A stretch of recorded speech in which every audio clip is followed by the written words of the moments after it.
Livro de Ouro dos Contos Ingleses. Essa é uma edição antiga, pela antiga editora Tecnoprint, né, a Edições de Ouro ou Ed Ouro.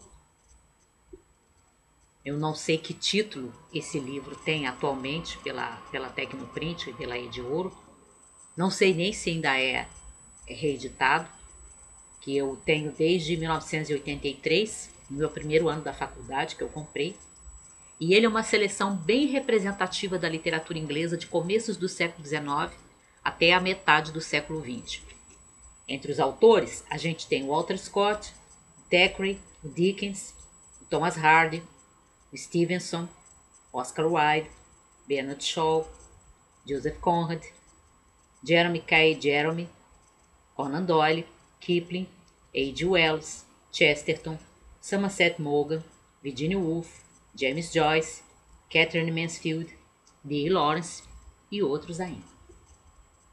E entre os tradutores também a gente está bem servido, porque são tradutores bem conceituados. Sérgio Buarque de Holanda, Manuel Bandeira, Afonso Arinos, Raquel de Queiroz, Rubem Braga, Carlos Lacerda, Elzi Lessa, Diná Silveira de Queiroz, Orígenes Lessa, Lúcia Miguel Pereira, Marques Rebelo, Josué Montelo e outros ainda. E aí eu queria destacar alguns, não dá para falar de todos, são mais de 30 autores e mais de 30 contos. E aí eu destacaria A Gruta de Malak, do Anthony Trollope, que nem está citado aqui na frente, mas é um autor vitoriano, inglês do século XIX. E A Gruta de Malak foi a primeira coisa que eu li do Trollope, e aí eu quis ler romances dele, outras coisas. Não existe muita coisa em português, infelizmente, porque nesse conto, A Gruta de Malak, você começa, aparentemente esse vai ser o tema, é uma disputa de uma determinada região entre uma família e outra, e acaba se revelando quase no final uma história de amor. Todo aquele conflito vai desembocar numa história de amor. E ao mesmo tempo que é muito simples, é muito gracioso, A Gruta de Malak.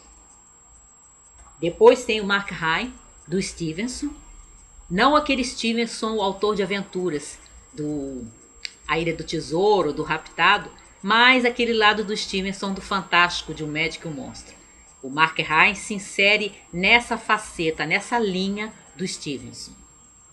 Depois, O Aniversário da Infanta, do Oscar Wilde, que a gente pode dizer que talvez seja uma brincadeira, mas eu acho que é uma brincadeira um pouco cruel, ainda que um conto muito bem escrito, uma brincadeira do Oscar Wilde com o gênero do conto de fadas.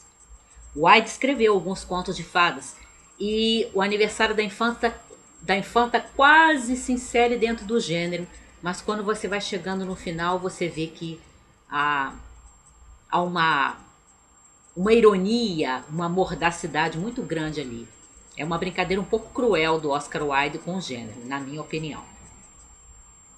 Tem o Juventude, do Joseph Conrad, que é um daqueles contos passados no mar, né, da chamada literatura marítima, como eu já falei num outro vídeo, em que nós temos as recordações de um marinheiro agora já idoso que conta a sua primeira viagem, né, no mar, e conta da sua paixão, da sua tenacidade, da sua disposição, da sua coragem, da sua temeridade até, tudo levado, como ele diz várias vezes no conto, pela juventude. A juventude, toda aquela inocência, todo aquele idealismo, né, daquele jovem que estava ali na sua primeira viagem e passando por aqueles perigos da sua primeira viagem no mar. Tem Os Seis Napoleões, que é uma das aventuras que o Conan Doyle escreveu para o seu detetive, o Sherlock Holmes. É um dos melhores exemplares de ver o modo como o Holmes raciocina em Os Seis Napoleões. Tem também O Sabe Tudo, do Somerset Maugham, que é um conto bem interessante sobre...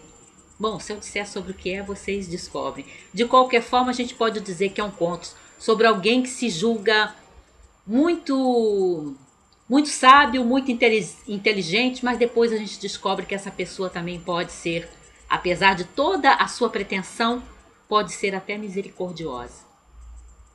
O Sabe Tudo. E Objetos Sólidos, da Virginia Woolf, que eu já falei num vídeo sobre contos dela, que é aquele conto em que ela parece explorar os limites entre sanidade e insanidade. Quando é que aquelas atitudes excêntricas estão ultrapassando a excentricidade e entrando no terreno da loucura. Tem o Arábia, do James Joyce, que é um conto sobre a infância e, metaforicamente, a gente acha que poderia dizer que é um conto sobre perda da inocência.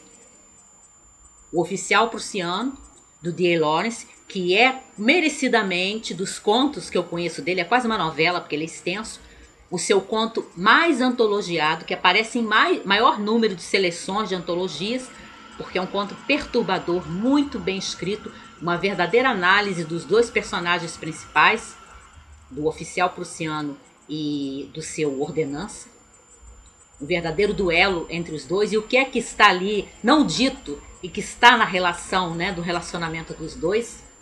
Muito forte esse conto.